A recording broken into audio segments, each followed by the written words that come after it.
Media మిత్రుల ద్వారా రాష్ట్ర ప్రజలకు మరొకసారి తెలియజెప్పాలని ఈరోజు మీతో మాట్లాడుతా ఉన్నా. నకిలీ మద్యం, నారావారి సారా ఏ విధంగా ఏరులై పారుతా ఉందో మీడియా మిత్రుల సమక్షంలో, మీడియా మిత్రుల సాక్షిగా ఇబ్రహీంపట్నంలో ఆ తయారీ కేంద్రం దగ్గరికి వెళ్లి అక్కడ ఉన్న పరిస్థితులన్నీ కూడా మీడియా మిత్రుల సమక్షంలో బాహ్య ప్రపంచానికి నేను ఆ రోజున తెలియజేసిన దరిమిల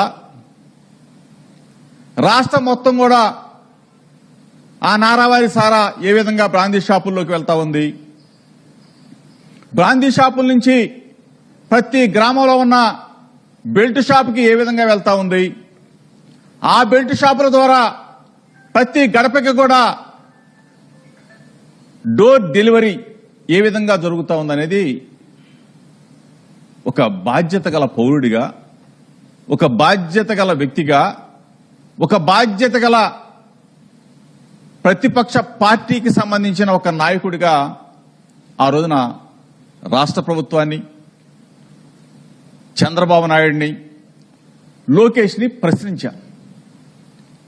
ఆ ప్రశ్నించిన పరిస్థితుల్ని మీడియా మిత్రులందరూ కూడా సాక్షి ఆ రోజు. ఆ తర్వాత ఏ విధంగా ఈ కేసుని డైవర్షన్ పాలిటిక్స్ డైవర్ట్ చేయాలన్న రూపంలో చంద్రబాబు నాయుడు, లోకేష్, ఈ ప్రభుత్వంలో ఉన్న పెద్దలందరూ కూడా కలిసి ఇబ్రహీంపట్నంలో జరిగితే, ఇబ్రహీంపట్నంలో అద్దేపల్లి జనార్దన్ అతని సంబంధించిన వాళ్ళు చేస్తే, జోగి రమేష్ అనే వ్యక్తి ఇబ్రహీంపట్నం కదా, ఈ డైవర్షన్ తీసుకెళ్లి జోగి రమేష్ ని ఈ కేసులో ఇరికించాలి అని చెప్పేసి 20 రోజులుగా కథ, screen play, direction, action Chandrababu Naidu, Lokesh అసలు ఇంతగా దిగజారిపోయి, అసలు ఇంతగా దిగజారుతారా మీరు?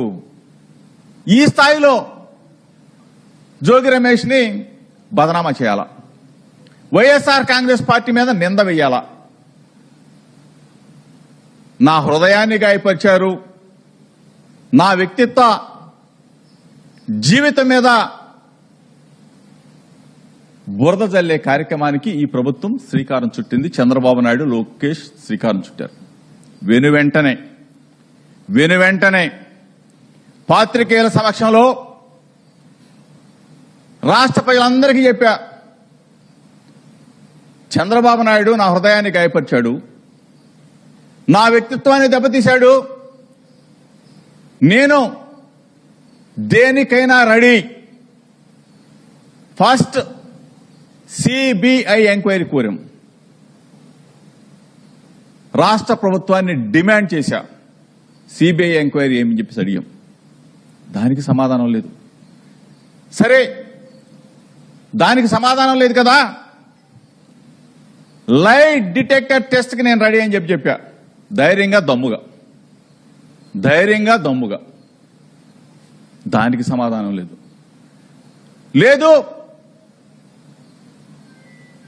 నా భార్యాబిడ్డలను తీసుకొని తిరుమల వెంకన్న సన్నిధికి వస్తా, చంద్రబాబు నాయుడు కుటుంబం, లోకేష్ కుటుంబం తిరుమల వెంకన్న సన్నిధి దగ్గరికి వచ్చి ప్రమాణం చేద్దామని చెప్పా. జోగి రమేష్ తప్పు చేశాడని ఒక్క మాట చెప్పు చంద్రబాబు నాయుడు, తిరుమల వెంకన్న దగ్గరకు వచ్చి ఏ శిక్షకైనా నేను రెడీగా ఉన్నానని చెప్పా. దానికి సమాధానం లేదు. అక్కడ దాకా నేను రాలేను,